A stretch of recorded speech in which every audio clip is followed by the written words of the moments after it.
예, 오늘 이제 고린도전서 1장부터 같이 살펴보는데요. 총 16장까지 이렇게 기록이 되어져 있습니다.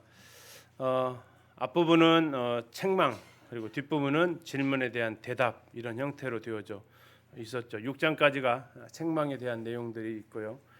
7장부터는 이제 질문이 여러 가지가 있었는데 거기에 대한 답변을 하면서 교훈하는 내용들로 되어져 있습니다. 고린도 교회 사도 바울의 첫 목회지였다라고 말씀을 드렸습니다. 바울이 목회하면 얼마나 잘했을까 싶지만 바울의 목회가 그렇게 성공적이지는 않았다라는 것을 또 반증으로 보여주는 것이 고린도 교회이기도 합니다.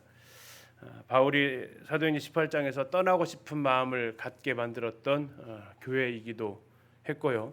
떠난 이후에는 더 시끄러웠던 교회이기도 합니다. 그런 여러 가지 일들이 있어서 이제 바울이 3차 전도 여행에서 에베소에 있을 때 이 고린도전서를 써서 보내게 되죠. 그 바탕이 되어진 것이 고린도 교회에 좋지 않은 소식이었습니다. 그건 다름 아닌 고린도 교회에 분쟁이 있었다 하는 배경이 됩니다. 이 편지를 쓰게 된 가장 첫 번째 동기는 바로 1장 11절에 있는 근로의 의지 편으로 고린도 교회의 형편이 들렸는데 그것은 고린도 교회 안에 분쟁이 있다는 것이었습니다. 그래서 이것을 바로잡지 않으면 교회가 깨지기 때문에 여기에 대해서 바울은 서신을 써서 바로잡을 필요가 있었고 그 내용이 무려 4장까지가 그것과 관련되어진 내용들입니다. 그러니까 이 분쟁이 얼마나 파급이 컸고 이 분쟁이 얼마나 고린도 교회 당면한 문제였는지를 볼 수 있죠. 고린도전서 1장 1절부터 좀 같이 살펴보도록 하겠습니다. 먼저 1장 1절부터 9절까지는 고린도 교회에 사도 바울이 이제 문안하는 그리고 감사하는 내용이 기록되어져 있습니다. 1장 1절입니다. 하나님의 뜻을 따라 그리스도 예수의 사도로 부르심을 받은 바울과 형제 소스데네는 이렇게 이야기를 하네요. 자기를 누구로 소개하고 있습니까? 사도로 부르심을 받았다라고 얘기하고 있습니다. 지난번 말씀드렸듯이 바울의 사도권을 부정했던 교회가 고린도 교회였습니다. 이때까지만 해도 그래도 괜찮은 형편이기도 했습니다. 그때까지만 해도 그게 많이 가깝다라고는 할 수 없겠지만 많이 멀어진 상태도 아니기도 했었고요. 특별히 이것이 사도를 부인하기 때문에 이렇게 표현해진 것이 아니라 어쩌면 고린도 교회를 통해서 사도로 세워지셨다라는 것을 더 확증하게 된 계기가 바로 고린도 교회이기 때문에 그 부분들을 이제 언급을 한 것으로 보여집니다. 그런데 그가 사도가 된 것은 자기 원하에서가 된 것이 아니었다라고 얘기하면서 하나님의 뜻으로 되었다라고 이야기를 합니다. 그리고 두 번째는 사도라는 것이 보내심을 받은 사람이라는 뜻을 가지고 있는데 누가 보내셨습니까? 뒤에 보니까 그리스도 예수께서 보내신 사람이다라고 고백을 하고 있습니다. 다시 말하면 하나님의 뜻에 따라서 사도가 되었고 그리스도 예수께서 사도로 부르셨기 때문에 자기는 이 일을 지금 하고 있다라는 고백을 하고 있죠. 그리고 함께 소스데네라는 사람을 소개하고 있습니다. 소스데네, 아마도 사도행전 18장 17절에 나와 있었던 회당장 소스데네를 가리키는 것으로 보입니다. 법정 앞에서 갈리오 법정 앞에서 매를 맞았던 사람이기도 했죠.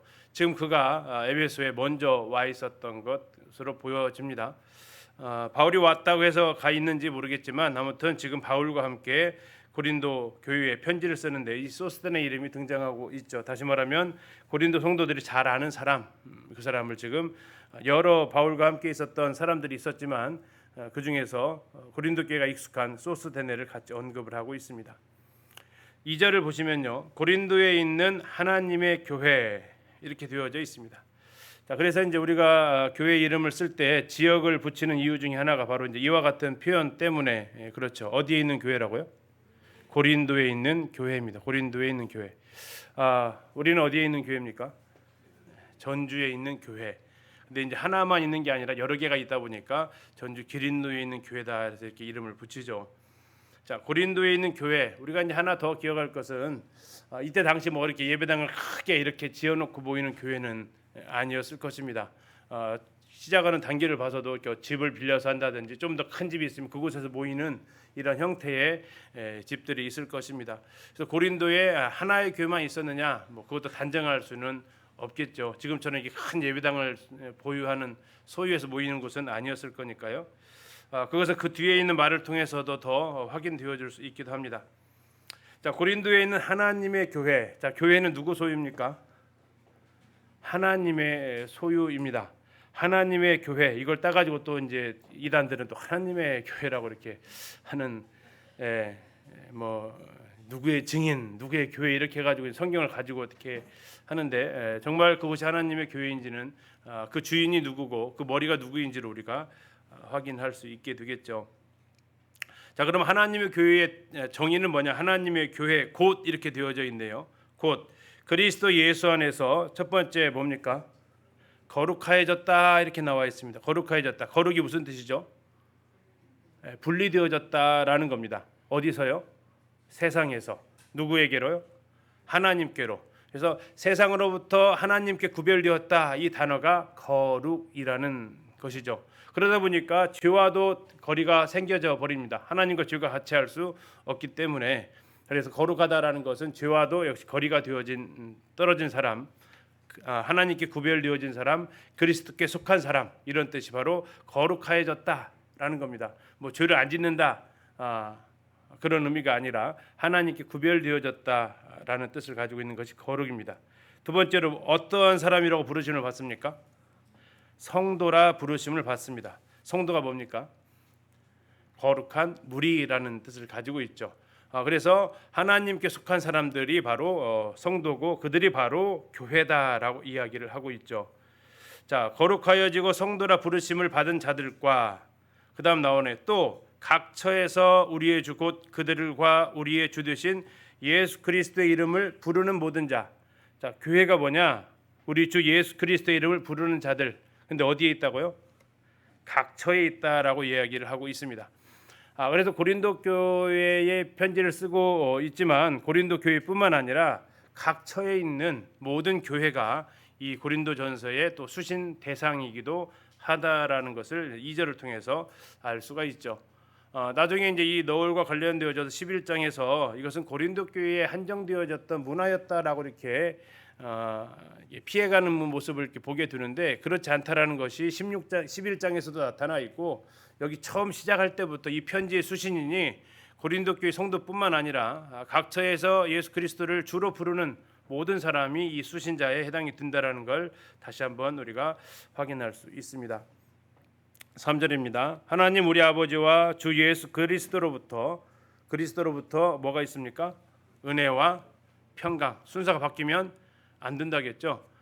모든 은혜, 모든 축복의 뿌리는 은혜고요. 그 은혜가 주어지면 사람들이 무엇을 누립니까? 평강을 누린다 하는 거죠. 그래서 이제 은혜가 먼저고 평강은 은혜가 원인이고 평강은 결과로 주어지는 하나님의 또 은혜이기도 합니다. 그래서 은혜는 또 어디서 오느냐? 하나님 아버지로부터 온다라는 겁니다. 하나님을 아버지라고 부를 수 있는 사람만이 은혜와 평강을 누릴 수 있다라는 거고요. 또 하나는 예수 그리스도를 누구로 부르러야 돼요? 주로 부르는 사람이 바로 은혜와 평강의 수신자다라는 겁니다. 이게 이제 하나님과 예수님과의 관계에서 나오는 우리의 신분입니다. 우리는 하나님을 뭐라고 부르고요? 아버지라 부르고 예수님을 누구라고 부르고? 주라고 부르고. 그래서 여기 이제 예수 그리스도의 풀네임이 주 예수 그리스도라는 거죠. 주 예수 그리스도 그 뜻이 뭡니까? 기름 부음 받은 자 그분은 예수시고 그분은 나의 주시다라는 이 고백이 주 예수 그리스도라는 그 이름 풀네임 속에 들어가 있습니다. 그래서 이렇게 부르는 사람이 바로 하나님의 은혜를 받은 사람이고 그에게는 평강이 있다 하는 겁니다. 복음은 어쩌면 지옥 안 가는 게 아니고요. 그건 결과입니다. 복음이란 뭐냐? 관계의 회복이다라는 거죠. 무슨 관계였습니까? 하나님이 심판주가 아니라 아버지가 되었다라는 겁니다. 예수가 많은 사람 보편적인 이름이었지만 예수라는 그 이름이 대중 속의 이름이 아니라 나에게는 주인이 되었다라는 고백이 바로 구원받았다, 하나님의 자녀가 되었다, 은혜와 평강이 임했다라는 그 사람들의 표현이 되어지는 거죠. 그래서 고린도에 있는 성도들이 바로 하나님을 아버지로 예수 그리스도를 주로 고백한 사람들, 우리와의 공통점이 바로 여기에 있는 거고, 그래서 우리도 교회고 그들도 교회가 되는 겁니다. 자, 이제 4절에 이렇게 이야기를 합니다. 그리스도 예수 안에서 너희에게 주신 하나님의 은혜로 말미암아 내가 너희를 위하여 항상 하나님께 감사하노니. 자, 어쩌면 이 말은 좀 어폐가 있는 말이기도 합니다. 왜냐하면 뒤에 써져 있는 편지 내용을 보면 항상 감사한다고? 얼마나 뒤에 혼내는데요. 얼마나 꾸짖는데 항상 감사한대요. 그런데 감사할 수 있는 그 이유를 우리가 한번 찾아봐야 할 것 같습니다. 4절 잘 보시면요. 그리스도 예수 안에서 너에게 주신 무엇으로 감사합니까? 하나님의 은혜로 감사한다라고 나와 있습니다. 하나님의 은혜가 뭐죠? 받을 수 없는 자들에게 주신 하나님의 선물이 은혜라고 하죠. 그래서 그리스도 예수 안에서 너에게 주신 고린도 교회 성도들에게 우리에게 주신 하나님의 은혜로 감사를 한다. 그리고 그것이 바로 감사하는 원인이었다라고 이야기를 합니다. 내가 너희를 위하여 항상 하나님께 감사한다. 이렇게 고백을 하네요. 자, 그러면서 이제 5절에 감사하는 또 다른 이유를 이야기를 합니다. 그 뿌리는 하나님의 은혜였습니다. 5절입니다. 이는 너희가 그 안에서 모든 일 곧 모든 언변과 모든 지식의 풍족함으로 그리스도의 증거가 너희 중에 견고하게 되어 너희가 모든 은사에 부족함이 없이 우리 주 예수 그리스도의 나타나심을 기다린다 하는 것이 감사하는 제목이었습니다. 어쩌면 처음 시작이기 때문에 상당히 부드럽게 갑니다. 한번 생각해 볼까요? 고린도 교회가 문제가 더 많은 것 같아요. 갈라디아가 더 많은 것 같아요. 어쩌면 갈라디아는 문제가 단순합니다. 은혜로 시작했다가 육체로, 믿음으로 시작했다가 할례로, 이렇게 복음에 대한 거짓된 복음의 그 단순한 그 문제 하나였는데 고린도 교회는 훨씬 더 많은 문제를 가지고 있던 교회입니다. 그런데 갈라디아서는 어떻게 시작합니까? 아주 그냥 격분을 해서 시작을 하죠. 막 저주가 있을지어다라고 저주가 선포되어지는데 여기는 아주 그냥 부드럽게 시작을 하죠. 어쩌면 그 구원이 흔들리고 그들의 하나님의 자녀들은 방법이 흔들리게 되면 이건 뿌리를 흔드는 부분이고, 지금 이것은 뿌리는 아니고 무슨 일이 벌어진 겁니까? 가지 많은 나무에 바람 잘 날 없다고. 오히려 이러한 것들이 한번 단어를 잠깐 보세요. 5절에 모든 언변과 모든 지식이 어땠다겠어요? 풍족했습니다. 부족할 것이 전혀 없었다라는 거죠. 6절에는요. 그리스도의 증거가 너희 중에서 어떻게 됐대요? 견고해졌다고 합니다. 또 7절에 너희 모든 은사에 어떻다고요? 부족함이 없다라는 겁니다. 아주 풍성한 교회가 어쩌면 고린도 교회였다라는 거죠. 고린도 교회의 성도들의 삶을 이야기한 대목이 혹시 있나 한번 보십시오. 성도들의 삶을 이야기하고 있는가? 없습니다. 왜요? 그것은 나중에 따로 다룰 거죠. 삶을 따로 다룰 겁니다. 삶에 대해서는 1절 언급하지 않습니다. 뭐에 대해서 언급을 합니까? 그들에게 주신 하나님의 은혜를 이야기를 합니다. 언변과 지식의 풍족함, 다음에 증거가 견고함, 은사의 부족함이 없음. 어쩌면 다 하나님께서 주신 이러한 것들을 지금 이야기를 하는 거죠. 분명히 우리는 고린도에서 알기 때문에 뒤에 책망이 나오는데 왜 여기서 책망을 꺼내지 않고 감사를 먼저 꺼낼까? 더 나아가서 꾸짖기 전에 왜 칭찬을 먼저 할까를 한번 생각을 해봅니다.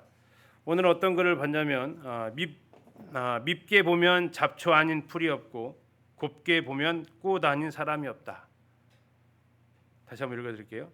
밉게 보면 잡초 아닌 풀이 없고 곱게 보면 꽃 아닌 사람이 없다. 저 사람을 밉게 보느냐 곱게 보느냐에 따라서 우리가 바라보는 관점이 달라진다라는 거죠. 바울이 고린도 교회를 어떻게 보는 것 같아요? 밉게 보는 것 같아요? 곱게 보는 것 같아요? 혼낼 건 혼내더라도 일단 곱게 보는 그 마음. 왜 그럴까 싶으면 아마도 그 교회를 바울이 개척했고 아마도 그들에게 있어서 뒤에 고백하지만 아버지의 마음을 바울이 가지고 있어서 마냥 미운 자식이 아니라 미운 면이 있지만 분명히 사랑스러운 모습을 고백을 지금 하는 것을 이렇게 생각해 볼 수 있다는 겁니다. 그러나 나중에 이제 이 5절, 6절, 7절 칭찬했던 것들이 칭찬했던 것들이 이게 상태가 안 좋아지면 무엇으로 나타납니까? 교만으로 나타납니다. 교만. 그래서 분쟁의 뿌리가 어디에 있어요? 교만에 있다라는 겁니다. 자, 그래서 5, 6절에 참 하나님께서 은혜로 주신 것들이잖아요. 다 주신 것들이에요. 근데 나중에 4장에 가서 바울이 책망합니다. 너 왜 받은 것이 이렇게 많은데 그거 갖고 자랑하냐? 받은 게 많으면 자랑할 게 아니라 감사해야 되는데 너희는 왜 받은 것으로 자랑하고 왜 받은 것 가지고 싸우고 하나님 은혜로 주신 것들 가지고 왜 잘난 체하고 이것을 이제 책망을 하는데 어쩌면 그것을 먼저 이렇게 5, 6절, 7절을 통해서 하나님의 은혜로 주신 것들을 이렇게 지금 먼저 이야기를 하고 있습니다. 8절입니다. 주께서 너희를 우리 주 예수 그리스도의 날에 책망할 것이 없는 자로 끝까지 견고하게 하시리라. 어쩌면 바울은 마지막까지 포기하지 않는 그 모습을 보게 됩니다. 자, 그럼 날짜를 한번 맞춰 보실까요? 주 예수 그리스도의 날 무슨 날일까요? 재림일까요? 휴거일까요? 이게 확실히 구분이 안 된다 하는 표현 중에 이제 하나입니다. 그리스도의 심판대를 가리킨다면 이건 휴거 때가 될 것이고 최종 심판을 가리킨다면 재림이 되겠죠. 함께 오신다고 했으면 재림이겠고 우리를 위해서 오신다고 하면 휴거이겠지만 그런 표현도 나와 있지 않아서 정확하게 가늠할 수 없겠지만 아마도 이 부분은 교회이기 때문에 휴거에 더 가깝지 않나 하는 개인적인 생각을 해봅니다. 주께서 너희를 우리 주 예수 그리스도의 날에 책망할 것이 없는 자로 끝까지 견고하게 하실 것을 바울은 기대하고 기도하고 있음을 이제 8절에서 말하고 있습니다. 고린도 교회 성도들이 행한 것보다는 누가 하실 것을 기대합니까? 견고하게 하시리라의 주어가 누구예요? 누가 그렇게 하신대요? 주께서 하신다라는 겁니다. 그래서 우리가 성도들을 생각하면서 또 자녀들을 생각하면서 참을 수 있는 것은 그들이 뭘 할 것이라는 것이 아니라 주님께서 하시겠지 하는 그 기다림으로 그 바라봄으로 우리가 견디고 기다려주고 참아낼 수 있어야 함을 이 8절을 통해서 보게 됩니다. 주 예수 그리스도에 책망할 것이 없는 자 이제 엄청나게 책망한단 말이에요. 그런데도 바울은 이야기합니다. 책망할 것이 없는 자로 하나님께서 끝까지 견고하게 하실 것이다. 너희를 봐서는 이게 불가능해 보이는데 주님께서 그것을 하실 것이다. 왜 주님께서 그걸 하실까요? 나는 빌립보서는 이렇게 얘기하죠. 너희 안에 착한 일을 시작하신 이가 어떻게 해요? 그리스도 날까지 이루신다. 시작하신 분이 완성하신다 하는 것이 바울이 주님 안에서 받은 담대함이고 확신이어서 고린도 교회를 향해서도 이렇게 고백을 합니다. 주께서 견고하게 하실 것이다. 9절 너희를 불러 그의 아들 예수 그리스도 우리 주와 더불어 교제하게 하시는 하나님은 미쁘시도다. 자, 이제 아름다운 단어가 나오는데 교제라는 단어가 이제 흔히 말하는 코이노니아라는 단어가 쓰여지고 있습니다. 자, 너희를 불렀습니다. 고린도 교회를 불렀습니다. 그들의 죄인된 상태에서 그들을 부르셨다라는 거죠. 그래서 뭐 하시려고요? 하나님의 아들 예수 그리스도 우리 주와 더불어 뭐 하시려고? 교제하게 하시려고. 그런 하나님이 미쁘시다라고 이야기합니다. 나를 불러서 내가 누군데 나 같은 자를 불러서 하나님의 아들과 교제하게 하시는 하나님 그 은혜를 기억하게 되면 그분의 신실하심에 찬양과 감사를 올려드립니다. 이건 하나님 은혜가 아니라면 도저히 설명할 수 없는 상황이 이제 9절의 그 고백이기도 하죠. 자, 이제 10절부터는 본격적으로 이 서신을 기록한 모습 이유를 설명을 하고 있습니다. 그것은 다름 아닌 분쟁이었고요. 10절 보시면요. 형제들아 이렇게 얘기하네요. 형제들아 내가 우리 주 예수 그리스도의 이름으로 너희를 권하노니 모두가 같은 말을 하고 너희 가운데 분쟁이 없이 같은 마음과 같은 뜻으로 온전히 뭐 하라고요? 합하라라고 나와 있습니다. 합하라라는 얘기는 지금 무슨 상태라는 얘기입니까? 지금 분열되어 있다라는 거예요. 지금 나뉘어져 있다라는 거예요. 나뉘어져 있는데 뭐가 나눠졌을까요? 세 가지 지금 같은이라는 단어가 세 가지가 나와 있어요. 첫 번째 뭐가 나와 있습니까? 가운데 부분에 같은 말, 그리고 밑에 부분에 같은 마음, 같은 뜻. 세 가지가 지금 같은 나와 있잖아요. 이게 같아야 할 것들인데 지금 고린도 교회 상태는 이게 어떻게 되어 있다고요? 나뉘어져 있고 분열되어져 있다고요. 그러면 지금 서로 말을 하는데 무슨 말을 한다고요? 다른 말을 하고 있다라는 겁니다. 두 번째는요. 마음은요, 딴 마음을 가지고 있고 뜻은요, 서로 다른 뜻을 가지고 있었다라는 거예요. 그것을 바울이 지금 얘기하는데 뭐라고 얘기하셨냐면 주 예수 그리스도의 이름으로 너희를 권한다. 바울이 자기 이름으로 하는 것도 아니고 예수 그리스도, 주 예수 그리스도의 이름으로 권한다라고 이렇게 이야기를 하고 있습니다. 뭐 하라고? 온전히 합하라고. 지금 너희들이 말과 마음과 뜻이 다 나누어져 있다. 사람들한테 물어보면 누가 잘못했다고 그래요? 다 남이 잘못했다고. 그들에게 일치된 대답을 얻을 수 없어요. 똑같은 마음이 안 돼요. 이미 똑같은 뜻이 모아지질 않아요. 그래서 그들 가운데에서 계속적인 싸움과 다툼과 변론만이 존재하기 때문에 이것을 먼저 지금 권하는 겁니다. 어쩌면 1장부터 4장까지의 목적은 이 10절에 들어가 있는 거죠. 뭐 하라고요? 뭐 하라고요? 합하라라는 겁니다. 합하라. 자, 근데 누구 이름으로 명했다고요? 주 예수 그리스도를 명했습니다. 자, 예수님께서 우리 요한복음 한번 기억해 보겠습니다. 예수님께서 예수님 생애에서 마지막으로 드려졌던 기도가 요한복음 몇 장에 있어요? 17장에 있습니다. 거기서 예수님께서 한결같이 하셨던 기도 중에 하나가 뭡니까? 저희로 하나 되게 해주십시오라는 게 주님의 유언과 같은 기도였습니다. 이 제자들뿐만 아니라 이 제자들을 통해서 구원받을 사람까지도 다 포함되어져서 하나 되게 해주십시오가 예수님의 기도였어요. 간절한 기도. 그 예수 그리스도, 그 간절한 기도를 올리셨던 그 주 예수 그리스도의 이름으로 지금 권하는 겁니다. 예수님이 그렇게 원하셨던 게 우리 하나됨인데 너희들은 지금 완전히 분열되어져 있다. 예수 그리스도를 명한다. 합해라. 온전하게 합해라. 그냥 이게 땜질하는 식으로 하는 게 아니라 온전하게 다시 하나 될 것을 권하고 있는 거죠. 자, 11절입니다. 내 형제들아, 글로의 지편으로 너희에 대한 말이 나에게 들리니 곧 너희 가운데 뭐가 있어요? 분쟁이 있다 하는 겁니다. 분쟁. 자, 이 글로의 지편으로 이렇게 이름을 밝히고 있네요. 후에 글로에는 어떠한 평가를 받았을까요? 한번 나와 있지는 않습니다. 한번 생각 한번 해보실까요? 고린도 성도들이 글로에한테 뭐라고 했을까요? 1번 너 참 잘 찾아가서 잘 상담했다. 2번 너 그거 다 일일이 가서 그냥 다 일러 바치냐 지금? 1번 2번 뭐 같아요? 2번 같아요? 바울은 왜 실명을 거론했을까요?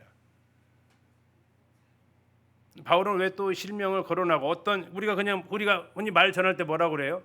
그 형제 자매님 이름 밝히면서 얘기하세요.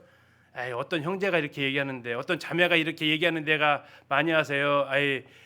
뭐 무슨 형제님 이름을 가리키면서 이렇게 얘기하세요. 제가 뭐 교회 생활 지금 30년 넘어가지만 실명 거론하면서 얘기하는 것은 거의 들어본 적이 없는 것 같아요. 정말 100건 중에 하나나 둘까? 본인이 직접 말하지 않는 한 다들 어떤 형제님이 어떤 자매님이 그래서 교회에 제일 많은 성씨는 어떤 성씨 제일 많아. 그게 모 형제님 모 씨가 그다음 많고. 근데 바울은 왜 여기에서 이름을 그대로 드러내려고 했냐라는 거죠. 이것은 그들이 이렇게 이름을 드러내는 순간 부인할 수 없는 겁니다. 글로에도 알고 그 성도들도 알아요. 글로에가 이야기했다면 그 고린도 성도들이 아마도 글로에는 어느 편도 아닌 것 같아요. 글로에가 말했다면 그래 인정해주지. 글로에가 말했다면 이것을 뭐 아니다라고 말할 수 없는 명백한 사실이죠. 요즘 뭐 학교든 어디든 민원이 참 많습니다. 민원의 제일 원칙은 뭐냐면 실명 공개 원칙입니다. 실명 공개하자면 민원을 접수를 안 해도 괜찮아요. 근데 대신 그 실명은 뭐 하게 돼 있어요? 비밀로 붙이게 돼 있어요. 근데 지금 이제 실명 공개를 했고 바울은 이걸 공개를 해 버렸네요. 교회 안에 참 이게 안타까운 거지. 출처가 없는 말들이 참 많이 돌아다니는 아쉬움, 아픔들이 존재합니다. 특별히 좋은 일에는 실명들이 돌아다니기도 하는데 좋지 않은 일을 이야기할 때는 대부분 익명으로 돌아다닙니다. 이건 성경으로 살펴봐서도 우리가 고쳐가야 될 부분입니다. 정말 자신 있으면 이야기하시고 정말 자신 있으면 그 사람 이름을 들어서 내가 그럼 이렇게 하시면 제일 좋아요. 그러면 그래서 A 형제가 B 형제한테 와서 C에 대해서 이렇게 이야기를 했다고 할 때 이렇게 한 번만 하시면 돼요. 그러면 내가 C 형제님한테 형제 이름 들어서 내가 물어봤는데 확인하면 또 될까? 그럼 뭐라고 대답할까요? 그다음부터 나한테 안 와요. 이제 이 사람한테 말했다가는 나를 안 해준다. 그렇지 않고 우리 계속 이 말이 퍼날르면서 확대되어지는, 재생산되어지는, 넓어지는, 더 나아가서 이제 이게 어디까지 퍼져나가요? 여론까지 퍼져나가는. 그래서 이제 가끔씩 제가 이제 물어볼 때가 있어요. 여러 형제님들이 이렇게 얘기를 하세요. 그래서 조용히 이렇게 물어봅니다. 몇 명이에요, 여럿이? 솔직하게 얘기해 보세요. 몇 명인데 여럿이라고 하세요? 한 20-30명 돼요? 그러면 갑자기 이제 조용해지십니다. 몇 명이었을까요, 여럿이? 보편적으로 나 포함한 2명. 제일 많은 숫자입니다. 이게 보편적으로. 물론 이제 거기에 2-3명 더해질 때도 있지만 대체적으로 내 말에 누가 동의해주면 여러 성도들이 이렇게 이야기를 해요. 물론 한국말로 하나 이상이니까 여럿은 맞죠. 그런 식으로 이렇게 여론을 만들어가는 행동, 이거 정말 조심해야 될 부분입니다. 만약에 여기서 바울이 글로에라는 이름을 밝히지 않았다면 어떻게 했을까? 아마도 고린도 교성들이 누가 그래요, 누가? 그거 다 헛소문이고 아니야, 사실을 제대로 몰라서 그런 말이에요 하고 얼마든지 그들이 여기에 대해서 그것을 부인할 수 있다라는 거죠.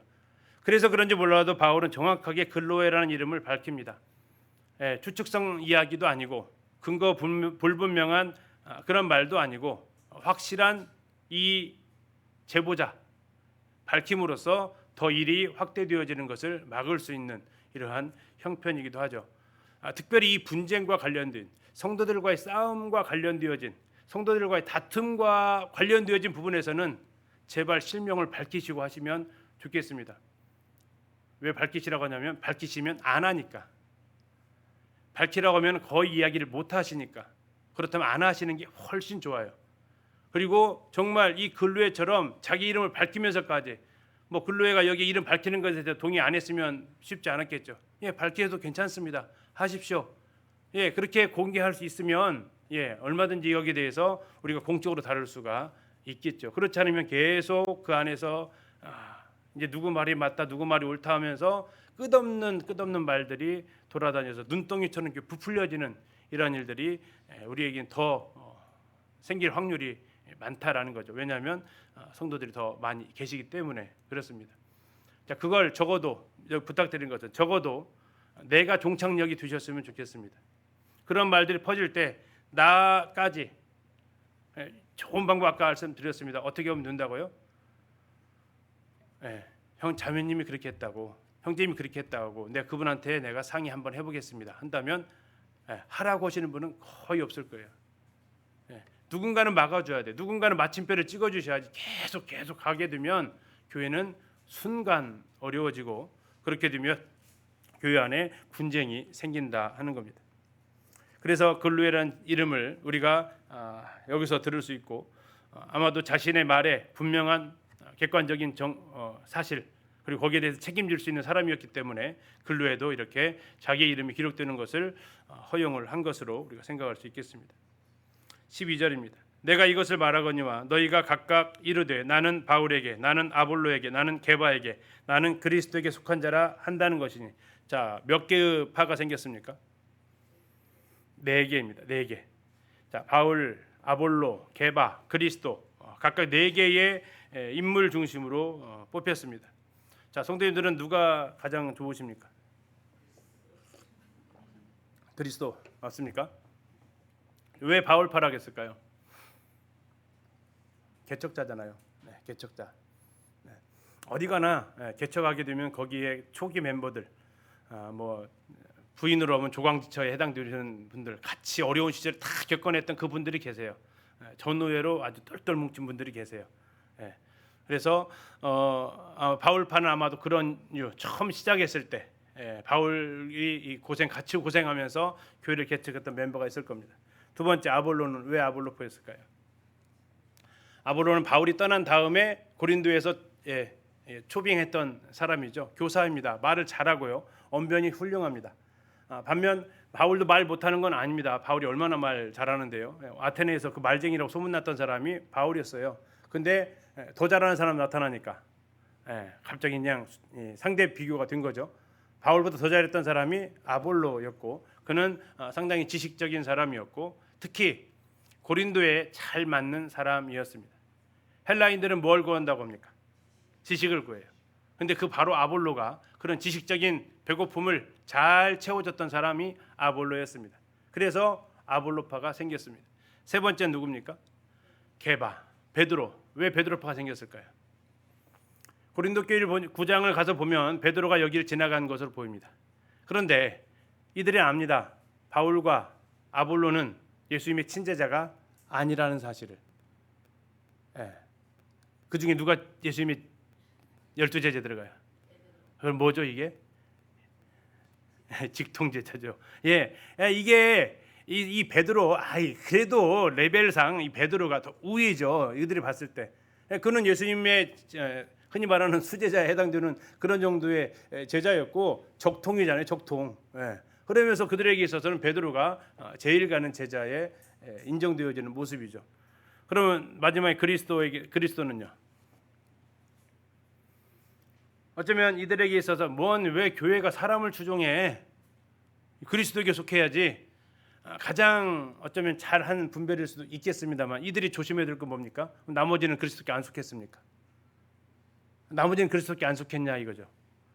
그러면서 자기 우월주의에 빠져 있는 이러한 경향을 또 보여주게 되는 사람이 그리스도께 속한 자. 너네 다 사람이야, 난 그리스도야 하면서 마치 자기들만 그리스도께 속한 자인 것처럼 그들에 대해서 이렇게 그리스도에 속하지 않은 것처럼 대하는 이러한 무리. 그래서 4개의 분열로 이루어지게 된 겁니다. 하나의 교회가 몇 개로요? 4개로. 좀 있으면 이제 흔히 말하는 대로 쪼개지게 생겼다라는 거죠. 바울이 이 편지를 써서 빨리 해결하지 않으면 교회가 4분의 1 되겠다. 이렇게 하면 3분 4열이 되는 거죠. 그래서 4개로 쪼개지게 되는 그런 상황들이 이루어진다라는 걸 우려하고 있다는 겁니다. 13절입니다. 먼저 얘기합니다. 그리스도께서 어찌 나뉘었느냐. 그리스도께서 어찌 나뉘었느냐. 자, 그렇게 되면 그리스도의 몸을 뭐 하는 거라고요? 나눈다라는 겁니다. 사람을 죽이는 가장 악형 중에 하나가 십자가라고 한다면, 우리나라에서 조선시대에도 가장 악형은 뭡니까? 능지처참한다는 말 들어보셨습니까? 손과 발에 밧줄을 묶어서 4마리의 말이 끌게 해서 사지를 이렇게 찢어내는 그 형벌이 가장 고통스러운 형벌이었다라고 하죠. 그것이 바로 지금 그리스도를 나누는 것과 동일하다라는 겁니다. 교회 안에 분쟁이 있다라는 것, 사람 중심으로 누구를 따르고 또 교회 안에 이렇게 파벌이 형성되어져 있다라는 건 교회를 나누는 것이고, 교회는 그리스도의 몸이기 때문에 그리스도를 나누는 것이다라고 지금 책망하고 있습니다. 그런데 바울의 훌륭한 점은 그 다음입니다. 바울이 너희를 위하여 십자가에 못 박혔으며 바울의 이름으로 너희가 세례를 받았느냐. 자, 누구를 제일 먼저 혼냅니까? 바울 추종파를 혼내요? 아볼로 추종파를 혼내요? 바울, 자기를 따르는 사람들을 제일 먼저 혼내는 거죠. 이게 이론상으로는 쉽습니다. 이론상으로는. 그런데 자기를 따르는 사람, 자기와 함께했던, 자기와 함께 고생했던 그 사람들을 책망한다라는 건 생각보다 쉽지 않습니다. 어쩌면 이들마저도 자기를 배척하게 되어지면 바울은 이제 더 이상 설 자리가 없어지잖아요. 그런데 바울은 제일 먼저 자기를 추종했던 사람들을 향해서 엄하게 지금 말하는 겁니다. 언제 바울이 십자가에서 죽었고 너희들 세례 받을 때, 침례 받을 때 바울의 이름으로 받았냐 하는 것을 이야기를 하는 거죠.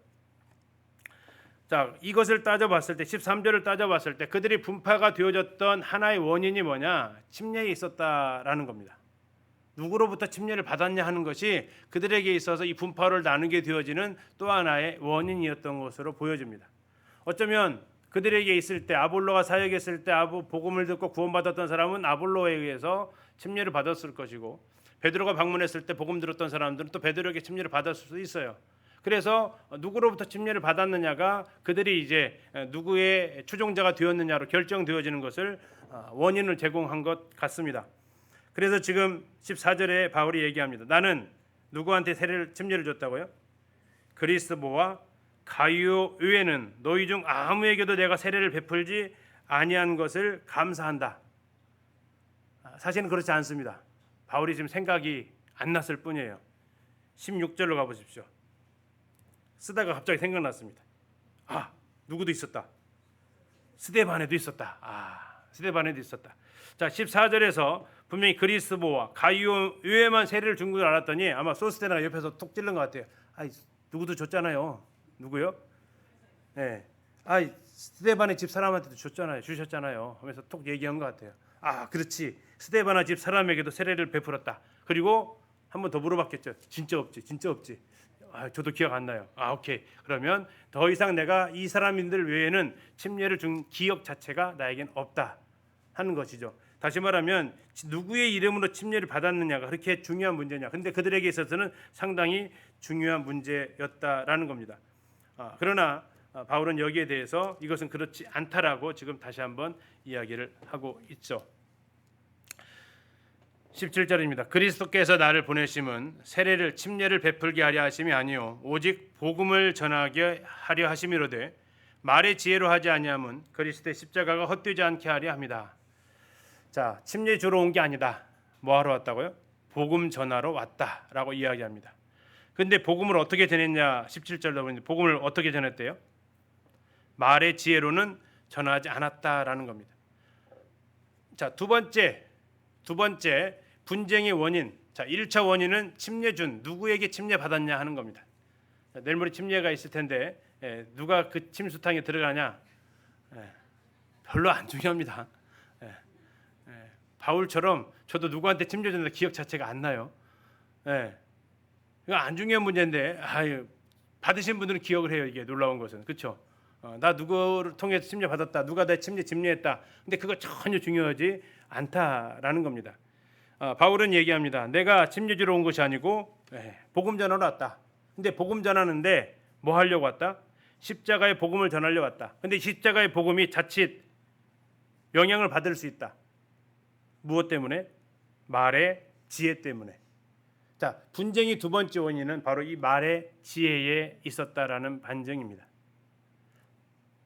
말의 지혜. 자, 헬라인들은 뭘 추구한다고요? 자, 22절 보세요. 22절. 1장 22절. 유대인은 표적을 구합니다. 헬라인은요? 지혜를 찾습니다. 자, 이 지혜를 찾는 것, 지성주의라고 보통 이야기를 하죠. 자, 지성주의라는 것은 인간 지도자를 높이는 하나의 원인입니다. 누가 더 지혜롭냐? 누가 더 많이 알고 있냐? 누가 더 말 잘하냐?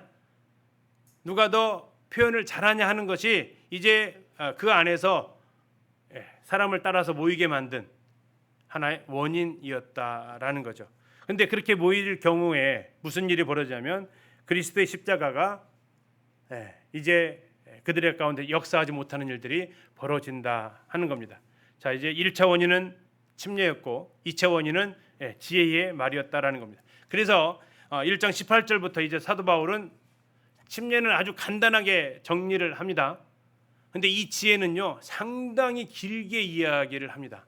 어쩌면 더 큰 분쟁의 뿌리는 고린도 지역에 있었던 헬라인들이 추구했던 그 지혜의 원인이 있었기 때문에 이 지혜를 상당히 깊게 다루게 됩니다.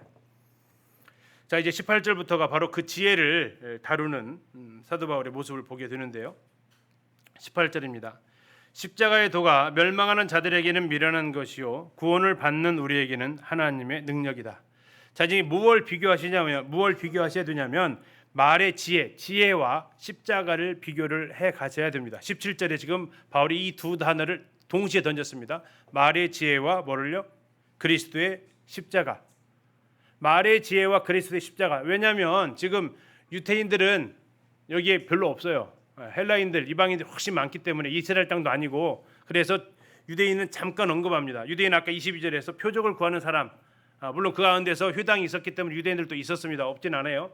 그러나 중심은 헬라인들이었고 그들은 뭘 구했다고요? 지혜를 구하는 사람들이었어요. 자, 그럼 지혜와 십자가가 둘이 충돌하는 일이 벌어졌다 하는 거예요. 충돌하는 일이 벌어지면 십자가가 헛되게 될 수 있다라는 겁니다. 그러나 십자가가 헛되지 않다라는 걸 18절에 얘기하죠. 십자가의 도가 멸망하는 자들, 아까 했던 지혜 우선주의자들, 지혜를 숭배하는 자들, 지혜를 사랑하는 자들, 철학을 필라소피아라고 합니다. 그것이 뭐냐면 지혜를 사랑하는 사람들이라는 뜻을 가지고 있어요. 철학자들이 뭐를 사랑한다고요? 지혜를 사랑하는 사람들입니다. 물론 지혜 좋은 거죠. 그러나 그것이 사람이 높아지고 지혜가 아니라 사람이 더 숭배되어지게 되는 현상까지 가게 되면 그것은 정말 십자가의 적으로 쓰여지게 됩니다. 자, 십자가의 도를 생각하면 지혜자를 생각하는 사람들은 그 멍청한 짓이지라고 한다는 거예요. 그 미련하지라고 이야기를 할 수밖에 없다라는 겁니다. 그러나 그 십자가를 통해서 구원받은 사람들은 뭐라고 얘기합니까? 하나님의 능력이지라는 거예요. 사도 바울이 17절에서 복음을 전할 때에 말의 지혜로 하지 않고 그리스도의 십자가로 한 것은 무엇으로 그럼 했다는 거예요? 하나님의 능력으로 복음을 전했다 하는 겁니다. 바울이 지금 지식이 없냐라는 거예요. 바울이 지혜가 없냐? 지혜가 없어서 그랬겠지. 우리는 잘 알죠. 바울의 출생을요. 그는 정말 가말리엘 문에서부터 정말 잘 배운 사람입니다. 물론 헬라인들은 헬레니즘이라는 그런 사고, 그리고 바울은 헤브라이즘이라는 그 사고, 사고가 양대 축을 이루는 지혜였죠. 근데 바울이 지금 최대의 스승에게서 배운 그가 지혜가 없는 사람이 아니었다라는 거죠.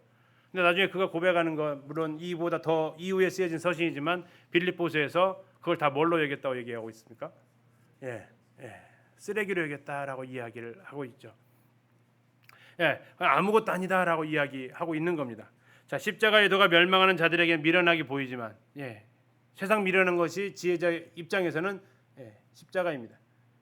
그러나 그걸 통해서 구원받은 우리에게는 그건 영원하신 하나님의 능력이 된다라는 겁니다. 왜 미련하게 보일까요? 자, 반지라는 사람이 이렇게 얘기했습니다. 십자가의 죽음은 가장 불명예스러운 죽음입니다. 가장 부끄러운 죽음입니다.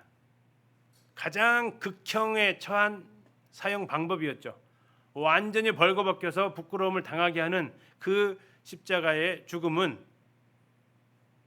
보는 사람들로 하여금 손가락질하게 하는, 보는 사람들로 하여금 그들이 천벌받았다고 하게 하는, 그래서 십자가에 못 박혀서 고난당하고 사형당한 사람을 통해서 구원받는다?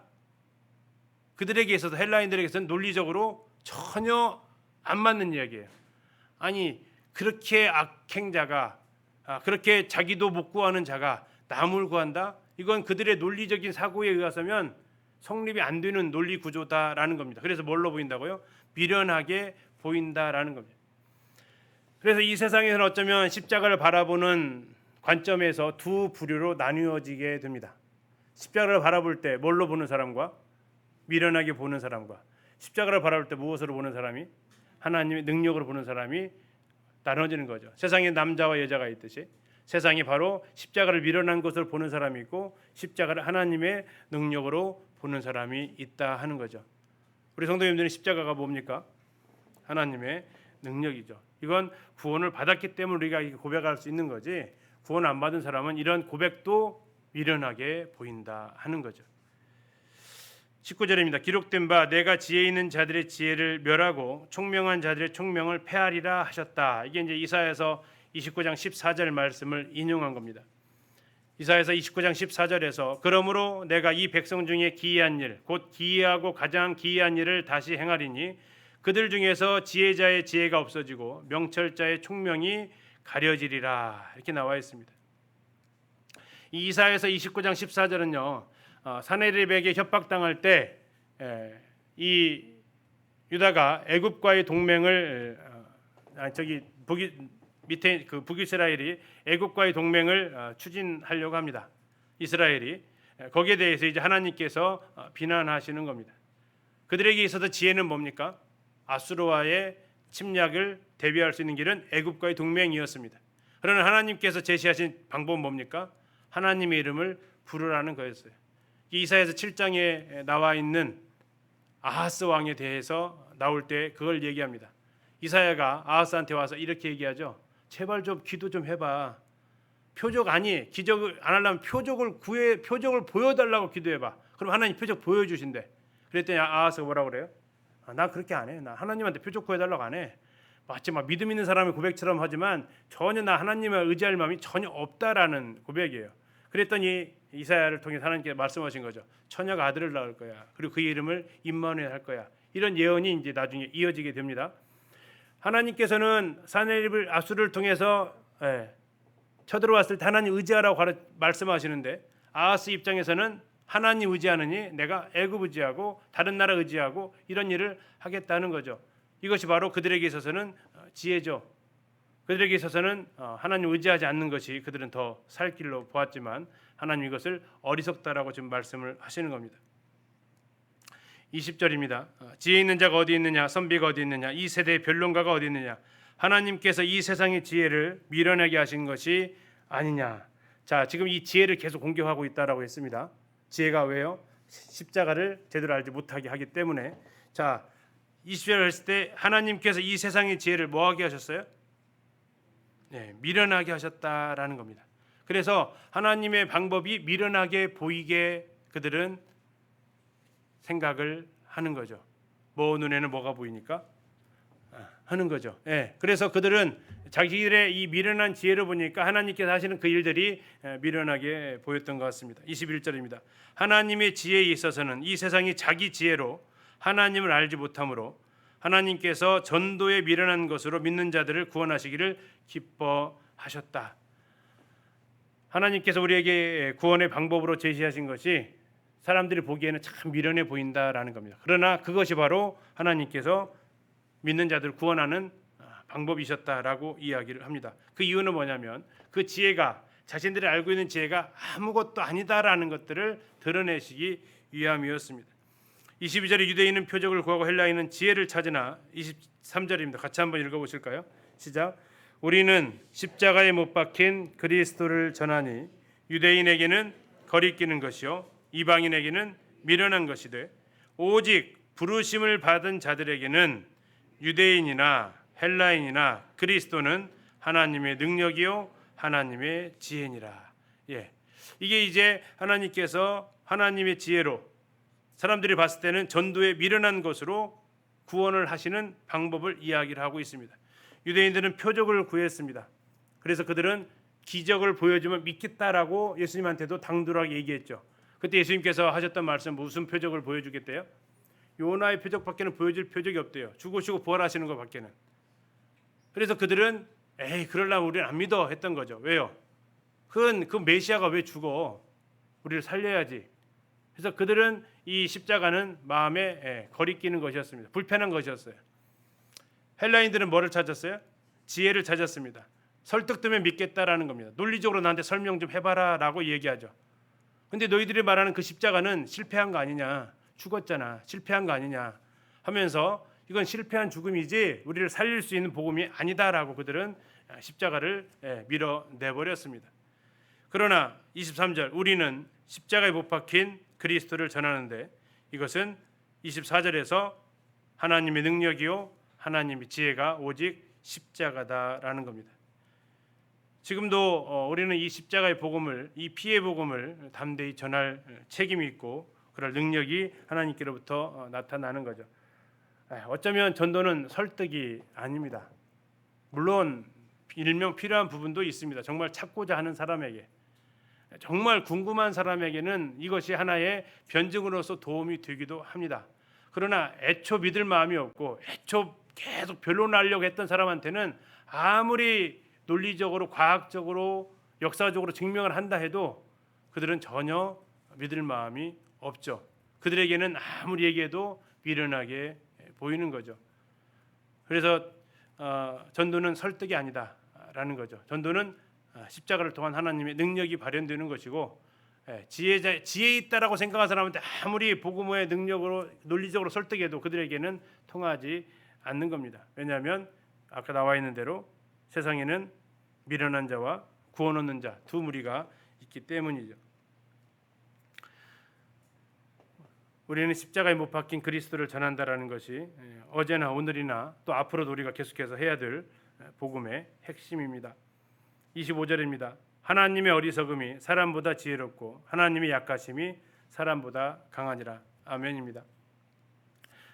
인간의 안목으로 볼 때는 하나님의 어리석게 보이는 것들이 사람이 가장 지혜롭게 생각하는 것보다 훨씬 더 탁월하다 하는 겁니다. 인간의 시야로 볼 때 하나님이 약해 보이는 것들이 사실은 인간의 어떠한 뛰어난 지혜보다도 훨씬 더 월등하다 하는 거죠. 그래서 도저히 인간의 지혜를 가지고 하나님을 알아보려고 한다? 모릅니다. 또 구원받은 우리도 하나님의 그 진리들, 하나님께 속한 그 진리들이 있어요. 뭐 삼위일체 하나님이라든지 이런 진리들에 대해서 온전히 안다 할 수 없죠. 우리가 그 나라에 가서야 비로소 알게 되지 않을까 하는 소망을 가지고 있죠. 우리의 머리로 다 이해될 수 있는 하나님이라면 어쩌면 그 순간부터 그분 하나님이 아니실 거죠. 다만 하나님께서 우리에게 하나님의 뜻을 알고 하나님을 알 수 있는 한 권의 책을 주셨을 뿐입니다. 성경이 하나님의 말씀이죠. 그러나 성경이 하나님은 아닙니다. 이해가시나요? 성경이 하나님이면 사위일체가 돼요. 성부, 성자, 성령만 하나님이시지 이건 하나님의 말씀이죠. 그래서 성경책이 하나님이 아니고 성경책은 하나님의 말씀이죠. 그 하나님의 그 모든 것들을 한 책에 다 담을 수 있을까요? 아니요. 예수님이 이 땅에서 행하시는 행적도 우리 찬송가 있는 것처럼 바다를 먹물 삼고 하늘을 두루마리 삼아도 다 못 쓰는 것이 하나님의 기쁘심인데 그 하나님의 그 영원하신 그 하나님의 모습을 우리가 다 어떻게 알 수 있겠습니까? 우리가 이 땅을 살아갈 때 반드시 알아야 될 내용만 뽑아서 이곳에 담아 놓으신 것이지 하나님의 모든 것을 이곳에 또 담아 놓지는 못했죠. 그래서 하나님에 대해서 우리가 다 온전히 알 수 없는 이유이기도 하죠. 이게 하나님 얼마나 그러면 지혜가 크신 분인가를 우리가 또 생각해 보게 됩니다. 자, 26절입니다. 26절 보면 이게 재밌는 부분이요. 고린도 교회 성도들의 참 그 실상을 보여줍니다. 참 쉽지 않은 말이에요. 자, 쉽지 않은 말인데 어떻게 쉽지 않은 말 생각해 보시냐면 제가 고린도 교회가 아니라 제가 성도님들한테 이런 투의 말을 썼다고 했을 때 성도님들이 어떠한 느낌이 드는가 한번 들어보시면 돼요. 자, 제가 고린도 교회 편지를 써서 이렇게 썼어요. 형제들아 너희를 부르심을 보라. 육체를 따라 지혜로운 자가 많지 않고 능력 있는 자 많지 않고 또 문벌 좋은 자 많지 않다. 이렇게 쓰면 기분이 좋아요, 안 좋아요? 저희 왜 저러지 지금? 우리 무시하나요? 당장 이런 표현이 나옵니다. 여기까지 그래요. 알았어. 좀 더 28절 가서 보세요.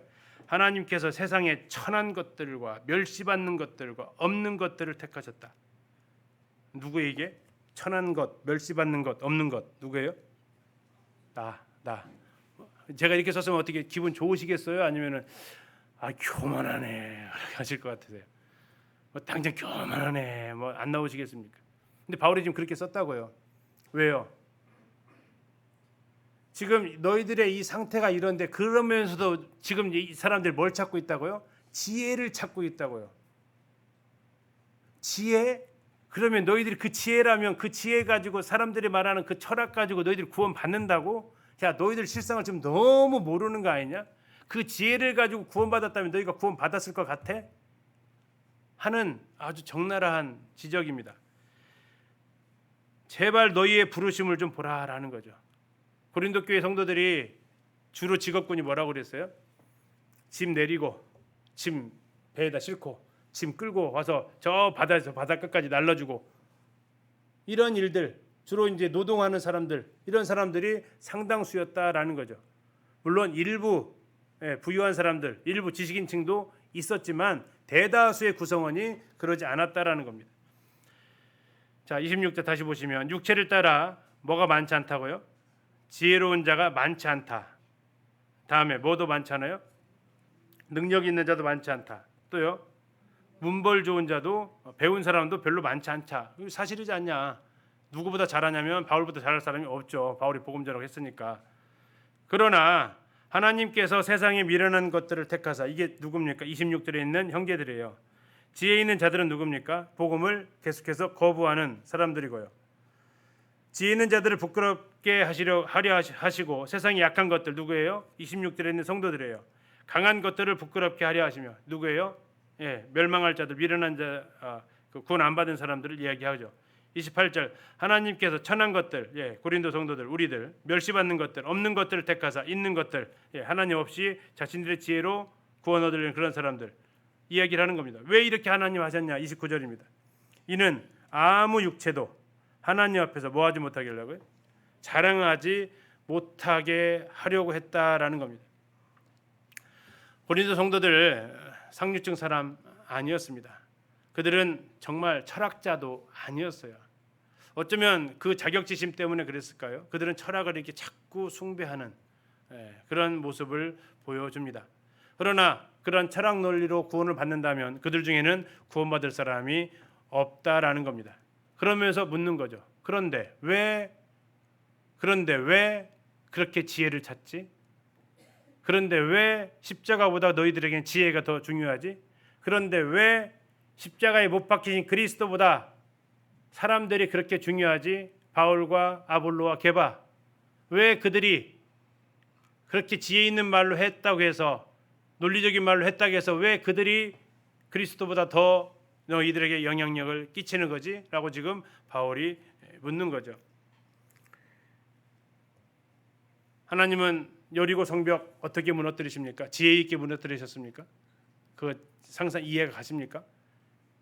13번 돌면 성 하나가 무너진다는 거? 그게 논리적인가요? 아니죠. 기드온이 몇 명으로 이깁니까? 300명으로 1대 100의 군인을 이긴다는 게 지혜입니까? 10,000명을 돌려보내는 게 그게 지혜인가요? 아니죠. 삼손은 뭘로 1,000명을 죽입니까? 나귀 턱뼈로. 삼갈은요? 소문은 막대기로. 이게 흔히 말하는 지혜입니까? 예수님은 5,000명을 뭘로 먹이십니까? 오병이어로. 이게 지혜입니까? 아니라는 거죠. 이걸 가지고는 설명이 되어질 수 없는 겁니다. 그들이 지난번도 말씀드렸지만 누가복음 할 때 말씀드렸죠. 사가랴 엘리사벳이 임신하는 게 쉬워요? 마리아가 임신하는 게 쉬워요? 누가 쉬워요? 그 중에 한 명 고르면? 자꾸 엘리사벳 하지 마시라고. 불가능하다고요. 둘 다 불가능하다. 그래도 엘리사벳은 되세요? 아니 폐경이라고요. 안 된다고요. 엘리사벳 된다고 하시면 지금도 뭐 소원을 가져보셔야죠. 그렇죠? 마리아가 근데 사람들이 무슨 생각을 하냐면 마리아가 임신했다라는 건 이상하다고 생각하면서 왜 엘리사벳을 그냥 놔두냐 이거죠. 엘리사벳 이상한 것은 그건 가능하다. 그건 불가능해요. 마치 사라가 임신이 불가능한 것처럼 불가능하다고요. 그래서 그것은 지혜로 해석할 수 있는 일이 아니에요. 그건 하나님의 능력으로만이 가능한 영역이라는 것을 우리가 기억을 해야 한다는 거죠. 그래서 하나님께서는 보잘것없는 사람들로 여겨졌던 그들을 통해서 영광을 받으셨습니다.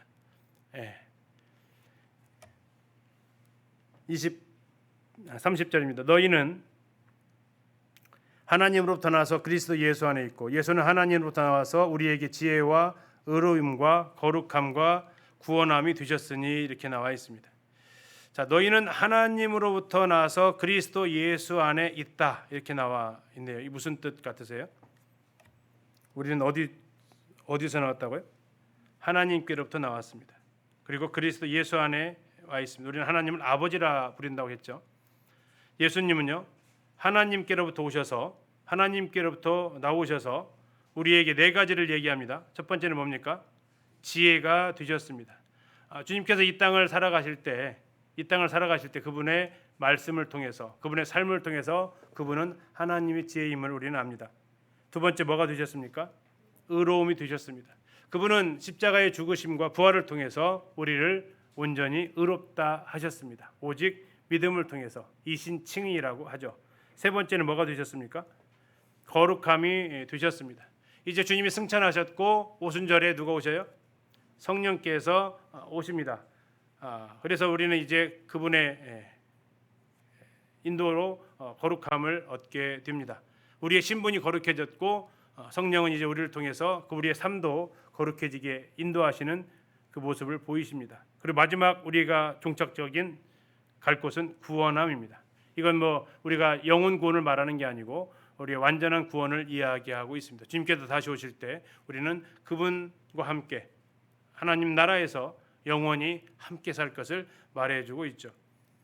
그래서 예수 그리스도는 하나님으로 도우셔서 그분의 삶과 말을 통해서 하나님의 지혜임을 보이셨고, 그분의 죽으심과 부활을 통해서 우리를 의롭게 하셨고, 또 우리를 거룩하게 하시고 우리를 구원함에 이르게까지 하셨다라고 지금 말하고 있는 거죠. 31절입니다. 기록된 바 자랑하는 자는 어디에서요? 주 안에서 자랑하람과 같게 함이라. 이건 예레미야 9장 23절과 24절 인용한 말씀입니다. 예레미야 9장 23절 24절 제가 읽어드리면, 여호와께서 이와 같이 말씀하시되 지혜로운 자는 그의 지혜를 자랑하지 말라. 용사는 그의 용맹을 자랑하지 말라. 부자는 그의 부함을 자랑하지 말라. 자랑하는 자는 이것으로 자랑할지니 곧 명철하여 나를 아는 것과 나 여호와는 사랑과 정의와 공의를 땅에 행하는 자인 줄 깨닫는 것이니라. 나는 이 일을 기뻐하노라. 여호와의 말씀이니라. 자랑하는 자는 무엇으로 자랑하라고요? 명철하여 하나님을 아는 것과 하나님이 어떠하신 분인지를 깨닫는 것을 가지고 자랑하라고 말하고 있습니다. 다시 말하면 지금 그들은 무엇을 자랑하고 있습니까? 고린도 성도들은 무엇을 자랑하고 있어요? 지혜를 자랑하고 있었다라는 겁니다. 그들은 지혜를 추구하고 있었다라는 겁니다. 그러나 바울은 지금 이 18절부터 계속해서 이야기를 합니다. 십자가의 도와 지혜에 대해서 쭉 이야기를 합니다. 너희들이 지금 상태를 봐도 지혜를 추구하게 되면 너희들 구원 못 받아. 너희를 좀 보면 알잖아. 두 번째, 이 지혜로는 하나님을 알지 못해. 왜? 이 지혜는 하나님이 하시는 것들이 다 어리석게 보여. 그들이 논리적으로 맞지 않아. 왜? 논리적으로 따지면 우리는 구원 받을 수 있냐고요. 무슨 논리 가지고 우리가 죄인이 의인 됩니까? 이건 논리로 되는 게 아니고요. 하나님의 은혜로, 하나님의 능력으로 구원받는다라는 겁니다. 그래서 우리가 자랑할 건 지혜가 아니고 뭘 자랑하라고요? 하나님을 자랑하는 겁니다. 하나님을 아는 것을 자랑하는. 그런데 그 하나님 어떤 하나님이라고요? 사랑과 정의와 공의를 땅에 행하시는 분. 사랑과 정의를 땅에 행한다. 이게 가능할까요? 사랑은 덮어주라고 하고 공의는 심판하라고 합니다. 그런데 이게 어떻게 공존할 수 있습니까? 이게 바로 무엇을 통해서 이 사랑과 정의가 공존할 수 있음을 보여주셨다고요? 십자가가요. 십자가가 공의입니다. 왜요? 죄 있는 자가 죽기 때문에. 누구라도, 아들이라도. 십자가가 왜 사랑입니까? 그 아들이 우리의 죄를 지시고 죽으셨기 때문에. 그게 사랑이죠. 자, 자랑하는 자는 여호와를 아는 것으로 자랑하고 여호와의 사랑과 정의와 공의를 행하시는 걸 가지고 자랑하라고 이야기합니다.